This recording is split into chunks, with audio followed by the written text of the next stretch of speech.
Hi hello friends, ಹೇಗಿದ್ದೀರಿ ಎಲ್ಲರೂ ಚೆನ್ನಾಗಿದ್ದೀರಾ ಅಂತ ಅನ್ಕೋತೀನಿ. ನಾನು ಸಹ ಚೆನ್ನಾಗಿದ್ದೀನಿ. ಫ್ರೆಂಡ್ಸ್, ನಾನು ನಿನ್ನೆ ಸೊಪ್ಪು ಕಿತ್ಕೊಂಡಿದ್ನಲ್ಲ, ಆ ಸೊಪ್ಪು ಮಾಡಿರಲಿಲ್ಲ. ಇವತ್ತು ನಿಮ್ಮ ಹತ್ರ ಸೊಪ್ಪು ಸಾಂಬಾರು ಮತ್ತು ಒಂದು ಪಲ್ಯ, ಚಪಾತಿ, ರೈಸ್ ಶೇರ್ ಮಾಡ್ಕೊಳ್ಳೋಣ ಅಂತ. ನಾನು ಯಾವ ರೀತಿ ಸೊಪ್ಪು ಸಾರು ಮಾಡ್ತೀನಿ, ಇದು ಹೋಟೆಲ್ ಸ್ಟೈಲಲ್ಲೆಲ್ಲ ಮಾಡ್ತಾರೆ ಫ್ರೆಂಡ್ಸ್, ಒಂಥರ ದಾಲ್ ಥರ. ಮತ್ತು ನಮಗೆ ಹೋಟೆಲಲ್ಲಿ ಅನ್ನ ಸಾಂಬಾರು ಊಟ ಅಂತ ಕೇಳಿದಾಗ ಈ ಸಾಂಬಾರು ಇರುತ್ತೆ. ಬೇಳೆ ಮತ್ತು ಸೊಪ್ಪು ಸಾಂಬಾರು ಚೆನ್ನಾಗಿರುತ್ತೆ ಫ್ರೆಂಡ್ಸ್. ನಾವು ಹೋಟೆಲ್ಗಿನ್ನ ಮನೆಯಲ್ಲಿ ಮಾಡೋದಕ್ಕಿಂತ ತುಂಬಾ ಚೆನ್ನಾಗಿರುತ್ತೆ. ಆ ರೆಸಿಪಿ ನಿಮ್ಮ ಹತ್ರ ಶೇರ್ ಮಾಡ್ಕೊಳ್ಳೋಣ ಅಂತ. ಅವರು ಹೋಟೆಲಲ್ಲಿ ಯಾವ ರೀತಿ ಮಾಡ್ತಾರೆ ಅಂತ ನಾನು ಅದೇ ರೀತಿಯೇ ಮಾಡ್ತೀನಿ. ಅದೇ ರೀತಿಯೇ ಟೇಸ್ಟಿಯಾಗಿ ಅಷ್ಟೇ ಚೆನ್ನಾಗಿರುತ್ತೆ ಫ್ರೆಂಡ್ಸ್. ಅನ್ನ ಸಾಂಬಾರಿಗೆ, ಮುದ್ದೆಗೂ ಸಹ ತುಂಬ ಚೆನ್ನಾಗಿರುತ್ತೆ. ಈಗ ಫಸ್ಟಿಗೆ ನಾನು ಸೊಪ್ಪೆಲ್ಲ ತೊಳೆದಿಟ್ಕೊತಾ ಇದ್ದೀನಿ. ಮತ್ತು ಸೊಪ್ಪುಗೆ ಸ್ವಲ್ಪ ಉಪ್ಪು ಹಾಕಿ ನೆನೆಸಿಡ್ತಾ ಇದ್ದೀನಿ.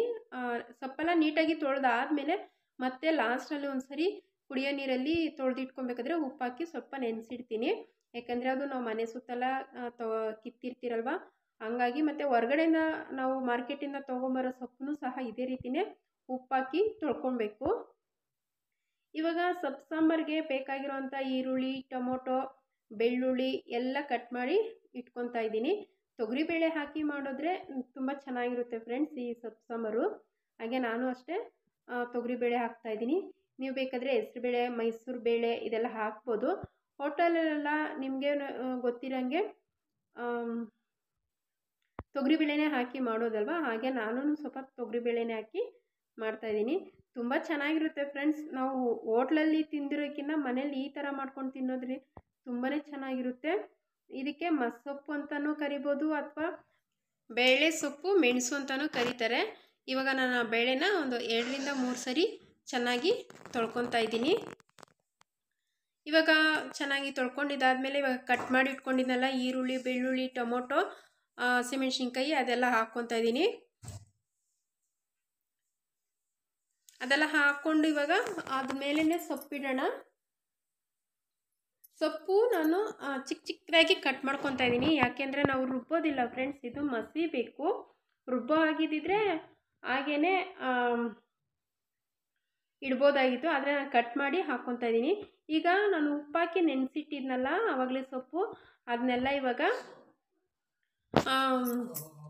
ಒಂದು ಬಟ್ಲಲ್ಲಿ ಸೋಸ್ಕೊಂಡು ಇವಾಗ ಕಟ್ ಮಾಡ್ಕೊತಾ ಇದ್ದೀನಿ. ನೋಡ್ಬೋದು ಸೊಪ್ಪನ್ನ. ಈ ಥರ ಮಾಡೋದ್ರಿಂದ ನಮಗೆ ಸೊಪ್ಪು ಬೇಗ ಬೇಯುತ್ತೆ ಮತ್ತು ಮಸಿಯೋದಕ್ಕೂ ಚೆನ್ನಾಗಿರುತ್ತೆ. ನೀವು ಬೇಕಾದರೆ ಮಿಕ್ಸಿನಲ್ಲಿ ಹಾಕಿ ಒಂದು ರೌಂಡು ತಿರುಗಿಸ್ಬೋದು. ಸುಮ್ಮನೆ ಆನ್ ಮಾಡಿ ಆಫ್ ಮಾಡಿ ಈ ಥರ ಆದರೂ ಮಾಡ್ಬೋದು.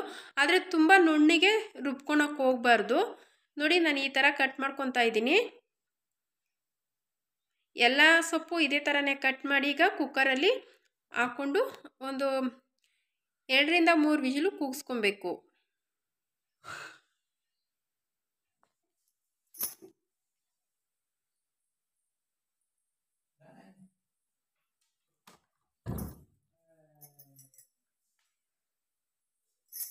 ಇವಾಗ ಒಂದು 2ರಿಂದ 3 ವಿಜಿಲು ಕೂಗಿಸ್ಕೊತೀನಿ. ಬೇಳೆ ಸೊಪ್ಪು ಚೆನ್ನಾಗಿ ಬೆಂದರೆ ಅದು ಚೆನ್ನಾಗಿ ಮಸಿಯೋದಕ್ಕೆ ಆಗುತ್ತೆ.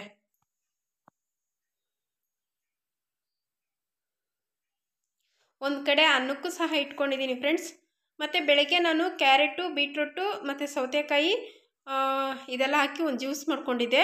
ಆ ಜ್ಯೂಸ್ ಮಾಡ್ಕೊಬೇಕಾದ್ರೆ ಅದ್ರದ್ದು ಮೇಲೆ ನಾನು ಸೋಸ್ಕೊಂಡಿದ್ನಲ್ಲ,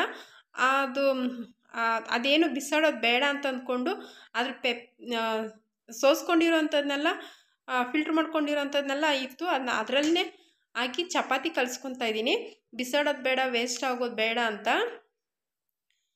ನಮ್ಮ ಆರೋಗ್ಯಕ್ಕೂ ತುಂಬ ಒಳ್ಳೆಯದು ಫ್ರೆಂಡ್ಸ್. ಈ ರೀತಿ ಬೀಟ್ರೂಟು ಮತ್ತು ಕ್ಯಾರೆಟು ಇದೆಲ್ಲ ಜ್ಯೂಸ್ ಮಾಡಿ ಕುಡಿಯೋದ್ರಿಂದ ಅದ್ರದ್ದು ರಸ ಮಾತ್ರ ತೊಗೊಂಡಿರ್ತೀರಿ. ಮತ್ತು ನಾವು ಅದೆಲ್ಲ ಫಿಲ್ಟ್ರ್ ಮಾಡಿದ್ದು ಅದೆಲ್ಲ ಇರುತ್ತಲ್ವ, ಅದನ್ನೆಲ್ಲ ನೀಟಾಗಿ ನಾವು ಚಪಾತಿ ಕಲಿಸ್ಬೇಕಾದ್ರೆ ಹಾಕ್ಕೊಂಡು ಚಪಾತಿ ಚಪಾತಿ ಮಾಡಿಕೊಂಡ್ರೆ ಸರಿ ಹೋಗುತ್ತೆ. ಇವಾಗ ನಾನು ಚಪಾತಿ ಹಸಿಟ್ಟು ಕಲಸಾದ್ಮೇಲೆ ಅದನ್ನೊಂದು ಬಾಕ್ಸ್ಗೆ ಹಾಕ್ಕೊಂಡು ನಾನು ಆ ಪಾತ್ರೆನ ತೊಳೆಯೋಕೆ ಹಾಕ್ಕೊತೀನಿ. ಯಾಕೆಂದರೆ ಅದೇ ಪಾತ್ರೆಯಲ್ಲಿ ಬಿಟ್ಟು ಅದು ಎಲ್ಲ ಒಣಗೋಗಿರುತ್ತೆ, ಮತ್ತು ತೊಳೆಯೋದಕ್ಕೆ ಕಷ್ಟ ಆಗುತ್ತೆ. ಇವಾಗ ನಾನು ಕ್ಯಾಬೇಜ್ ಇತ್ತು ಮನೆಯಲ್ಲಿ, ಕ್ಯಾಬೇಜ್ ಎಲ್ಲ ಕಟ್ ಮಾಡಿಕೊಂಡು ಅದನ್ನ ಕ್ಯಾಬೇಜ್ ಪಲ್ಯ ಮಾಡೋಣ ಅಂತ ಒಂದು ಸ್ವಲ್ಪ ಕುದಿಸ್ಕೊಳ್ಳೋಣ ಅಂತಂದ್ಬಿಟ್ಟು ಒಂದು ಪಾತ್ರೆಯಲ್ಲಿ ಹಾಕಿ ಸ್ವಲ್ಪ ಉಪ್ಪು ನೀರು ಹಾಕಿ ಕುದಿಸ್ಕೊತೀನಿ. ಆವಾಗ ಪಲ್ಯ ಮಾಡೋಕ್ಕೆ ಸ್ವಲ್ಪ ಈಸಿ ಆಗುತ್ತೆ. ನಮಗೆ ಪಲ್ಯಕ್ಕೆ ರುಚಿಗೆ ಎಷ್ಟು ಬೇಕೋ ಅಷ್ಟು ಉಪ್ಪು ಹಾಕ್ಕೊಂಡು ಅದಕ್ಕೆ ಸ್ವಲ್ಪ ನೀರು ಹಾಕ್ಕೊಂಡು ಸ್ವಲ್ಪ ಕುದಿಸ್ಕೊಳ್ಳೋಣ. ಈಗಿದು ಕುದಿಯೋ ಅಷ್ಟರಲ್ಲಿ ನಾನು ಈ ಪಲ್ಯಕ್ಕೆ ಬೇಕಾದಷ್ಟು ಈರುಳ್ಳಿ, ಟೊಮೊಟೊ, ಹಸಿಮೆಣಸಿನ್ಕಾಯಿ ಎಲ್ಲ ಕಟ್ ಮಾಡ್ಕೊಬೇಕು. ನೋಡಿ ಇವಾಗ ಕುದ್ದಿರೋದು ಆಗಿದೆ. ಇವಾಗ ಇದನ್ನು ಸೋಸ್ಕೊಳ್ಳೋಣ ಬೇರೆದಕ್ಕೆ. ಈಗ ಇದನ್ನ ಸೋಸ್ಕೊಂಡಿದ್ದಾದಮೇಲೆ ಒಗ್ಗರಣೆ ಹಾಕ್ಕೊಬೇಕು.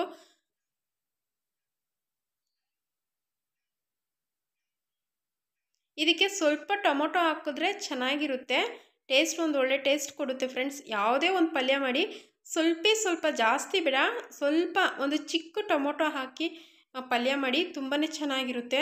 ಇವಾಗ ನೋಡಿ ಕ್ಯಾಬೇಜ್ ಪಲ್ಯಕ್ಕೆ ನಾನು ಒಂದು ಪಾತ್ರೆ ಇಟ್ಕೊಂಡು ಯಾವ ಪಾತ್ರೆಯಲ್ಲಿ ಕ್ಯಾಬೇಜ್ ಕುದಿಸ್ಕೊಂಡಿದ್ನೋ ಅದೇ ಪಾತ್ರೆಗೆ ಆ ಕ್ಯಾಬೇಜನ್ನ ಬೇರೆ ಪಾತ್ರೆಗೆ ನೀರು ಮತ್ತು ಕ್ಯಾಬೇಜ್ ಸೋಸೋಕ್ಕೆ ಹಾಕಿದ್ದೀನಿ. ಇವಾಗ ಸ್ವಲ್ಪ ಎಣ್ಣೆ ಮತ್ತು ಸಾಸಿವೆ, ನೀವಿದ್ರೆ ಕಡಲೆಬೇಳೆನೂ ಸಹ ಹಾಕ್ಕೋಬೋದು. ನಾನು ಸ್ವಲ್ಪ ಜೀರಿಗೆ ಹಾಕ್ಕೊಂಡು ಬರೀ ಉದ್ದಿನಬೇಳೆ ಅಷ್ಟೇ ಹಾಕ್ತಾಯಿದ್ದೀನಿ. ನೀವಿದ್ರೆ ಕಡಲೆಬೇಳೆನೂ ಹಾಕ್ಕೊಳ್ಳಿ, ಚೆನ್ನಾಗಿರುತ್ತೆ. ಇವಾಗ ಕಡಲೆಬೇಳೆ ಹಾಕಿ ಅದು ಸ್ವಲ್ಪ ಫ್ರೈ ಆದಮೇಲೆ ಒಂದೇ ಒಂದು ಬ್ಯಾಡಗೆ ಮೆಣಸಿನ್ಕಾಯಿ ಹಾಕ್ತಾಯಿದ್ದೀನಿ. ಈ ಬ್ಯಾಡಗೆ ಮೆಣಸಿನ್ಕಾಯಿ ಹಾಕಿ ಮತ್ತು ಇವಾಗ ಸ್ವಲ್ಪ ಕರಿಬೇವು ಸೊಪ್ಪನ್ನ ಹಾಕ್ತಾಯಿದ್ದೀನಿ. ಹಾಕಿ ಇದನ್ನ ಸ್ವಲ್ಪ ಫ್ರೈ ಆದಮೇಲೆ ಇವಾಗ ನಾವು ಕಟ್ ಮಾಡಿ ಇಟ್ಕೊಂಡಿದ್ರಲ್ಲ ಈರುಳ್ಳಿ, ಹಸಿಮೆಣಸಿನ್ಕಾಯಿ ಅದು ಸಹ ಹಾಕ್ಕೊತಾ ಇದ್ದೀನಿ. ತುಂಬ ಸಿಂಪಲ್ಲಾಗಿ ಮಾಡ್ಕೊಬೋದು ಈ ಥರ ಕ್ಯಾಬೇಜ್ ಪಲ್ಯ. ಬೇರೆ ರೀತಿ ತುಂಬ ನುಣ್ಣಗೆ ಬೇಯಿಸ್ಕೊಂಡು ಕ್ಯಾಬೇಜ್ ಪಲ್ಯ ಮಾಡಿದ್ರೆ ಚೆನ್ನಾಗಿರಲ್ಲ. ಅಷ್ಟು ತುಂಬ ನುಣ್ಣಗೆ ಬೆಂದೋಗ್ಬಿಟ್ರೆ ಅಷ್ಟು ಟೇಸ್ಟ್ ಇರೋದಿಲ್ಲ ಫ್ರೆಂಡ್ಸ್, ಮೆತ್ತಗಿರುತ್ತೆ. ಸುಮ್ಮನೆ ನಾವು ಒಂದು ಕುದಿಸ್ಕೊಂಡ್ರೆ ಸಾಕು, ಪಲ್ಯ ಅಷ್ಟೇ ಟೇಸ್ಟಿಯಾಗಿರುತ್ತೆ. ಇವಾಗ ನೋಡಿ ಈರುಳ್ಳಿ ಎಲ್ಲ ಫ್ರೈ ಆದಮೇಲೆ ನಾನು ಅದಕ್ಕೆ ಟೊಮೊಟೊ ಹಾಕ್ಕೊಂಡು ಫ್ರೈ ಮಾಡ್ಕೊತಾ ಇದ್ದೀನಿ. ಇವಾಗ ಆ ಟೊಮೊಟೊ ಸ್ವಲ್ಪ ಫ್ರೈ ಆಗಬೇಕಲ್ಲ, ಅದಕ್ಕೆ ಸ್ವಲ್ಪ ಉಪ್ಪು ಹಾಕ್ಕೊತಾ ಇದ್ದೀನಿ. ನಾವು ಉಪ್ಪು ನೋಡಿ ಹಾಕ್ಕೊಬೇಕು, ಆವಾಗಲೇ ನಾವು ಪಲ್ಯಗೂ ಸಹ ಹಾಕ್ಕೊಂಡಿದ್ದೀರಲ್ವ, ಪಲ್ಯ ಕುದಿಬೇಕಾದ್ರೆ ಸ್ವಲ್ಪ ಉಪ್ಪು ಹಾಕ್ಕೊಂಡಿದ್ರಿ. ಇವಾಗಲೂ ನೋಡಿಕೊಂಡು ಉಪ್ಪು ಹಾಕ್ಕೊಳ್ಳೋಣ. ಇದಕ್ಕೆ ಬೇಕಾದರೆ ಮೊಟ್ಟೆ ಸಹ ಒಂದು ಹೊಡೆದ್ಬಿಟ್ಟು ಹಾಕ್ಕೊಬೋದು, ತುಂಬಾ ಚೆನ್ನಾಗಿರುತ್ತೆ. ಮೊಟ್ಟೆ ಹಾಕೋದ್ರಿಂದ ಅದು ಬೇರೆ ಥರನೇ ಟೇಸ್ಟ್ ಬಂದುಬಿಡುತ್ತೆ ಫ್ರೆಂಡ್ಸ್, ಮೊಟ್ಟೆ ಹಾಕಿ ಇದಕ್ಕೆ ಪಲ್ಯ ಮಾಡ್ಕೊಂಡಿದ್ರೆ. ಇವಾಗ ನೋಡಿ ಅದೆಲ್ಲ ಫ್ರೈ ಆದಮೇಲೆ ಕ್ಯಾಬೇಜ್ ಹಾಕ್ಕೊಂಡು ಫ್ರೈ ಮಾಡ್ಕೊತಾ ಇದ್ದೀನಿ. ಇವಾಗ ಇದನ್ನೆಲ್ಲ ಸ್ವಲ್ಪ ಚೆನ್ನಾಗಿ ಈರುಳ್ಳಿ ಅದೆಲ್ಲ ಮಿಕ್ಸ್ ಆಗೋ ಥರ ಫ್ರೈ ಮಾಡ್ಕೊಳ್ಳೋಣ.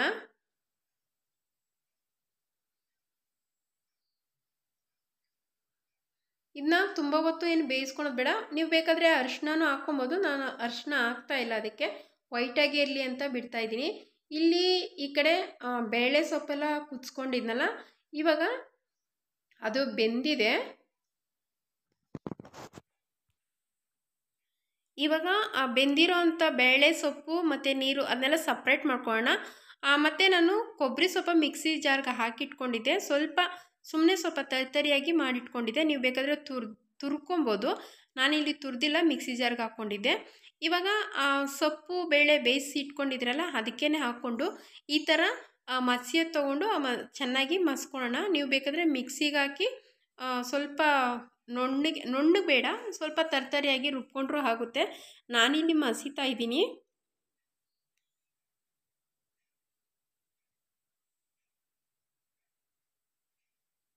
ಒಂದು ಕಡೆ ಪಲ್ಯನೂ ಮಾಡಿಕೊಂಡು ಒಂದು ಕಡೆ ಈ ಸಾಂಬಾರನ್ನು ಸಹ ನಾನು ರೆಡಿ ಮಾಡ್ಕೊತಾ ಇದ್ದೀನಿ. ಇವಾಗ ಕ್ಯಾಬೇಜ್ ಪಲ್ಯಕ್ಕೆ ಸ್ವಲ್ಪ ಕೊಬ್ಬರಿ ಹಾಕ್ಕೊತಾ ಇದ್ದೀನಿ.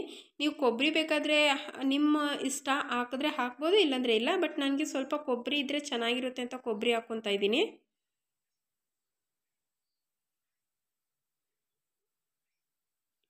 ಹಾಕ್ಕೊಂಡು ಇವಾಗ ಚೆನ್ನಾಗಿ ಮಿಕ್ಸ್ ಮಾಡಿಕೊಂಡು ಲಾಸ್ಟ್ ಒಂದು ಸ್ವಲ್ಪ ಕೊತ್ತಂಬರಿ ಸೊಪ್ಪು ಹಾಕ್ಕೊಂಡ್ರೆ ನಮ್ಮ ಈ ಕ್ಯಾಬೇಜ್ ಪಲ್ಯ ರೆಡಿ ಆಗುತ್ತೆ.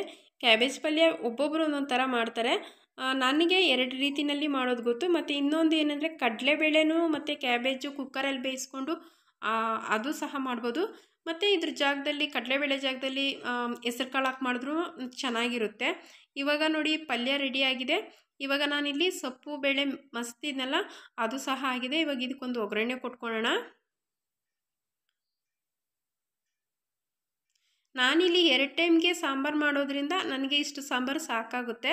ಮತ್ತು ಮಿಕ್ಸಿ ಜಾರಲ್ಲಿ ಸ್ವಲ್ಪ ಕೊಬ್ಬರಿ ಇತ್ತಲ್ಲ, ಅದಕ್ಕೆ ಸ್ವಲ್ಪ ನೀರು ಹಾಕ್ಕೊಂಡು ಇವಾಗ ಮಿಕ್ಸ್ ಮಾಡಿಕೊಂಡು ಇವಾಗ ಒಗ್ಗರಣೆ ಕೊಟ್ಕೊಳ್ಳೋಣ. ನೀವು ಬೇಕು ಅಂದರೆ ಸ್ವಲ್ಪ ಅರಿಶಿನ ಹಾಕ್ಕೊಳ್ಳಿ. ನಾನು ಸ್ವಲ್ಪ ಇಲ್ಲಿ ಅರಿಶಿನ ಹಾಕ್ಕೊತಾ ಇದ್ದೀನಿ. ನೀವು ಬೇಕಾದರೆ ಅರಿಶಿನ ಅದು ಕಲ್ಲರ್ ಸ್ವಲ್ಪ ಕಲ್ಲರ್ ಚೆನ್ನಾಗಿ ಬರುತ್ತೆ ಅಂತ ಅರಿಶಿನ ಹಾಕ್ಕೊತಾ ಇದ್ದೀನಿ.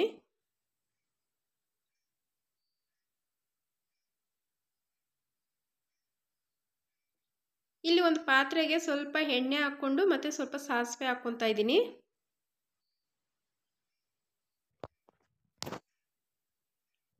ಸ್ವಲ್ಪ ಜೀರಿಗೆನೂ ಸಹ ಹಾಕ್ಕೊಂಡು ಇವಾಗ ಅದೆಲ್ಲ ಕಾದಾದ್ಮೇಲೆ ಇವಾಗ ಕಟ್ ಮಾಡಿ ಇಟ್ಕೊಂಡಿದ್ದೆ ಒಂದು ಈರುಳ್ಳಿ ಮತ್ತು ಸ್ವಲ್ಪ ಒಣಗಿರೋ ಮೆಣಸಿನ್ಕಾಯಿ, ಕರಿಬೇವು ಸೊಪ್ಪು ಒಗ್ಗರಣೆ ಕೊಡ್ತಾ ಇದ್ದೀನಿ. ಈರುಳ್ಳಿನ ಸ್ವಲ್ಪ ಚೆನ್ನಾಗಿ ಫ್ರೈ ಮಾಡಿಕೊಂಡ್ರೆ ನಮಗೆ ಸ್ಮೆಲ್ ಚೆನ್ನಾಗಿ ಬರುತ್ತೆ ಫ್ರೆಂಡ್ಸ್. ಒಗ್ಗರಣೆ ಹಾಕಬೇಕಾದ್ರೆ ನಮಗೆ ಒಂದು ಒಳ್ಳೆ ಘಮ ಬರಬೇಕಂದ್ರೆ ಕಮ್ಮಿ ಊರಿನಲ್ಲಿ ಈರುಳ್ಳಿನ ಸ್ವಲ್ಪ ಚೆನ್ನಾಗಿ ಫ್ರೈ ಮಾಡಿಕೊಂಡ್ರೆ ಆವಾಗ ತುಂಬ ಘಮ ಘಮ ಅಂತ ಇರುತ್ತೆ ಒಗ್ಗರಣೆ ಹಾಕಬೇಕಾದ್ರೆ. ಇವಾಗ ನೋಡಿ ನಾನು ಮಸ್ತಿ ಇಟ್ಕೊಂಡಿದ್ನಲ್ಲ ಸೊಪ್ಪು ಬೇಳೆ, ಅದನ್ನೆಲ್ಲ ಇವಾಗ ಹಾಕಿ ಒಗ್ಗರಣೆ ಹಾಕ್ಬಿಟ್ಟು ಸ್ವಲ್ಪ ಕುದಿಸ್ಕೊತಾ ಇದ್ದೀನಿ. ಇದು ಕುದಿಸ್ಕೊಂಡ್ರೆ ನಮ್ಮ ಈ ಸೊಪ್ಪು ಬೇಳೆ ಮಸೊಪ್ಪು ರೆಡಿ ಆದಂಗೆ. ಇವಾಗ ಸಾಂಬಾರು, ರೈಸು, ಪಲ್ಯ ಎಲ್ಲ ಆಗಿದೆ ಫ್ರೆಂಡ್ಸ್. ಮತ್ತು ಇಲ್ಲಿ ಈ ಕಟ್ಟೆನಲ್ಲಿರೋ ಸಾಮಾನೆಲ್ಲ ಎತ್ತಿ, ಕಟ್ಟೆ ಮೇಲಿರೋ ಸಾಮಾನೆಲ್ಲ ಎತ್ತಿ ಸಿಂಕಲ್ಲಿ ಹಾಕಿಬಿಟ್ಟು ಮತ್ತು ಇವಾಗ ನಾನು ಆ ಕಟ್ಟೆಲ್ಲ ಸ್ವಲ್ಪ ಕ್ಲೀನ್ ಮಾಡ್ಕೊಬೇಕು. ಮತ್ತು ಚಪಾತಿ ಮಾಡಬೇಕಲ್ಲ, ಸ್ವಲ್ಪ ಕೊತ್ತಂಬರಿ ಸೊಪ್ಪಿತ್ತು ಸಾಂಬಾರಲ್ಲಿ ಹಾಕ್ಕೊಂಡಿದ್ದೀನಿ. ಮತ್ತು ನಾವು ಇದು ಕಟ್ಟಿಂಗ್ ಬೋರ್ಡು ಆವಾಗಲೇ ತೊಳೆದ್ಬಿಟ್ಟು ಒಂದು ಬಟ್ಟೆನಲ್ಲಿ ಒರೆಸ್ಬಿಟ್ರೆ ನಮಗೆ ಕಟ್ಟಿಂಗ್ ಬೋರ್ಡ್ ಮೇಲೆ ಸ್ವಲ್ಪ ಕಪ್ಪಾಗಿರುತ್ತಲ್ಲ ಫ್ರೆಂಡ್ಸ್, ಅದು ಬರೋದಿಲ್ಲ. ನಾವು ಒರೆಸ್ತೀರ ಯಾವಾಗ ಹಾಗೇ ಇಡ್ತೀರೋ ಆವಾಗ ಅದೇನು ಮಾಡುತ್ತೆ, ನೆಂದು ಎಲ್ಲ ಅದೊಂದು ಸ್ವಲ್ಪ ಕಪ್ಪಾಗಿ ಅದ್ರ ಮೇಲೆಲ್ಲ ಒಂಥರ ಪಾಚಿ ಕಡ್ದಂಗೆ ಆಗೋಗ್ಬಿಡುತ್ತೆ. ಆ ಥರ ಆಗಬಾರ್ದು ಅಂದರೆ ನಾವು ತೊಳೆದಿದ ತಕ್ಷಣ ಒಂದು ಬಟ್ಟೆನಲ್ಲಿ ಒರೆಸಿ ಇಟ್ಬಿಡಬೇಕು. ಅದ್ರ ಮೇಲೆ ತ್ಯಾವ ಅನ್ನೋದು ಇರಬಾರ್ದು. ಇವಾಗ ನೋಡಿ ನಾನು ಚಪಾತಿ ಮಾಡ್ಕೊತಾ ಇದ್ದೀನಿ. ಚಪಾತಿ ಮಾತ್ರ ಒಂದು ಸ್ವಲ್ಪ ಡಿಫ್ರೆಂಟಾಗಿ ಕಲ್ಲರ್ ಬೇರೆ ಥರನೇ ಬಂದಿದೆ. ಯಾಕೆಂದರೆ ನಾವು ಕ್ಯಾರೆಟು, ಬೀಟ್ರೂಟು ಅದು ಜ್ಯೂಸ್ ಮಾಡಿದ್ದು ಹಾಕಿದ್ನಲ್ವ, ಅದೊಂಥರ ಚೆನ್ನಾಗಿದೆ ಮತ್ತು ತುಂಬ ಸ್ಮೂತಾಗಿತ್ತು. ಚಪಾತಿನೂ ಒಂದು ಒಳ್ಳೆ ಟೇಸ್ಟ್ ಇತ್ತು ಫ್ರೆಂಡ್ಸ್. ನಾನು ಅದಕ್ಕೆ ಬರೀ ಕ್ಯಾರೆಟು ಜ್ಯೂಸು, ಸೌತೆಕಾಯಿ ಅಷ್ಟೇ ಹಾಕಿರಲಿಲ್ಲ. ಅದ್ರ ಜೊತೆ ಸ್ವಲ್ಪ ಕಾಳು ಮೆಣಸು ಹಾಕಿದ್ದೆ ಮತ್ತು ಸ್ವಲ್ಪ ಶುಂಠಿ, ಕರಿಬೇವು ಸೊಪ್ಪು ಹಾಕಿದ್ದೆ. ಉಪ್ಪು ಹಾಕ್ಕೊಂಡು ಸ್ವಲ್ಪ ಶುಂಠಿ ಇದಿಷ್ಟು ಹಾಕಿ ನಾನು ಬೆಳಗ್ಗೆ ಟೈಮ್ ಜ್ಯೂಸ್ ಮಾಡೋದು. ಹಂಗಾಗಿ ಚಪಾತಿನೂ ಒಂಥರ ಮಸಾಲೆ ಪರೋಟ ಥರನೇ ಬಂದಿತ್ತು. ನೋಡ್ಬೋದು ಎಷ್ಟು ಚೆನ್ನಾಗಿ ಬರ್ತಾಯಿದೆ ಚಪಾತಿ ಅಂತ.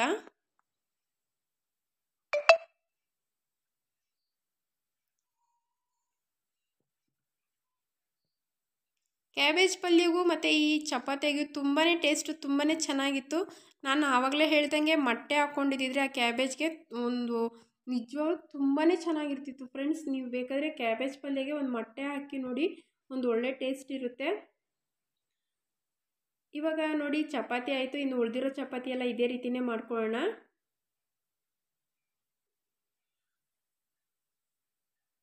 ಇವಾಗ ಚಪಾತಿ ಎಲ್ಲ ಮಾಡಿದ್ದಾಯಿತು. ನಮ್ಮ ಯಜಮಾನ್ರಿಗೆ ಊಟ ಬೇಡ ಅಂತಂದರು. ಇವಾಗ ನಾನು ಒಬ್ಳಿಗೇನೆ ಸರಿ ಅಂತಂದ್ಬಿಟ್ಟು ನಾನು 4 ಚಪಾತಿ ಮಾಡ್ಕೊಂಡಿದ್ದೆ. ಮತ್ತು 4 ಚಪಾತಿ ಇದು ನಿಮಗೆ ತೋರಿಸೋದಕ್ಕಂತ ನಾನು ಏನೇನು ಮಾಡಿದ್ದೀನಿ ಅಂತ ತೋರಿಸೋದಕ್ಕಂತ ಒಂದು ತಟ್ಟೆಗೆ ಹಾಕ್ಕೊತಾ ಇದ್ದೀನಿ. ನೋಡ್ಬೋದು ನನಗೆ ಈ ಬೇರೆ ವಿಡಿಯೋಸೆಲ್ಲ ತೋರಿಸ್ತಾರಲ್ಲ ಆ ಥರ ಎಲ್ಲ ಫುಲ್ಲು ಸೆಟ್ ಮಾಡೋದಕ್ಕೆ ಬೇಡ ಅಂತ ಅಂದ್ಬಿಟ್ಟು ನಾನು ಮಾಮೂಲಿ ಹೆಂಗೆ ಹಾಕ್ಕೊತೀನೋ ಅದೇ ರೀತಿಯೇ ತಟ್ಟೆಗೆ ಯಾವ ರೀತಿ ಹಾಕ್ಕೊತೀನೋ ಅದೇ ರೀತಿಯೇ ತೋರಿಸ್ತಾ ಇದ್ದೀನಿ. ಈ ಚಪಾತಿ ಹಾಕ್ಕೊಂಡು ಕ್ಯಾಬೇಜ್ ಪಲ್ಯ ಹಾಕ್ಕೊಂಡು ಸ್ವಲ್ಪ ರೈಸ್ ಹಾಕ್ಕೊತಾ ಇದ್ದೀನಿ. ಸಾಂಬಾರು ಮಾತ್ರ ತುಂಬಾ ಚೆನ್ನಾಗಿತ್ತು ಫ್ರೆಂಡ್ಸ್. ನಾವು ಹೋಟೆಲ್ನಲ್ಲಿ ತಿಂತಿರಲ್ಲ ಅನ್ನ ಸಾಂಬಾರು, ಅದಕ್ಕಿಂತ ಈ ಥರ ಮನೆಯಲ್ಲಿ ಮಾಡ್ಕೊಂಡು ತಿಂದರೂ ಇನ್ನೂ ಚೆನ್ನಾಗಿತ್ತು. ನನಗಂತೂ ಅನ್ನ ಸಾಂಬಾರಿಗಂತೂ ತುಂಬಾ ಚೆನ್ನಾಗಿತ್ತು. ಇದಕ್ಕೆ ತುಪ್ಪ ಹಾಕಿದ್ರೆ ಇನ್ನೂ ಚೆನ್ನಾಗಿರುತ್ತೆ. ಇವಾಗ ನಾನು ಸ್ವಲ್ಪ ಅನ್ನ ಸಾಂಬಾರು ಜೊತೆ ಸ್ವಲ್ಪ ಮೊಸರು ಸಹ ಇಟ್ಕೊತಾ ಇದ್ದೀನಿ. ನನಗೆ ಮೊಸರು ಅಂದರೆ ತುಂಬಾ ಇಷ್ಟ. ಡೈಲಿ ಊಟಕ್ಕೆ 2 ಟೈಮು ನಾನು ಮೊಸರು ನನಗಿರಲೇಬೇಕು. ಸ್ವಲ್ಪ ದಿವಸ ಬಿಟ್ಟಿದ್ದೆ, ಯಾಕೆಂತಂದರೆ ನನಗೆ ಸ್ವಲ್ಪ ಕೋಲ್ಡ್ ಆಗಿತ್ತು ಅಂತ. ಇವಾಗ ಮತ್ತೆ ನಾನು ಮೊಸರು ತಿನ್ನೋಕ್ಕೆ ಸ್ಟಾರ್ಟ್ ಮಾಡಿದ್ದೀನಿ. ಸ್ವಲ್ಪ ಈರುಳ್ಳಿ ಮತ್ತು ಸೌತೆಕಾಯಿ ಇಟ್ಕೊಂಡಿದ್ದೀನಿ. ನೋಡಿ ನಾನು ಇವತ್ತಿನ ಊಟ ಓಕೆ ಫ್ರೆಂಡ್ಸ್, ನಿಮ್ಗೆ ಇಷ್ಟ ಆಗುತ್ತೆ ಅಂತ ಅನ್ಕೊತೀನಿ ಇವತ್ತಿನ ರೆಸಿಪಿ. ಮತ್ತೊಂದು ವಿಡಿಯೋನಲ್ಲಿ ಸಿಗ್ತೀನಿ. Bye friends, thank you so much ನನ್ನ ವಿಡಿಯೋಸ್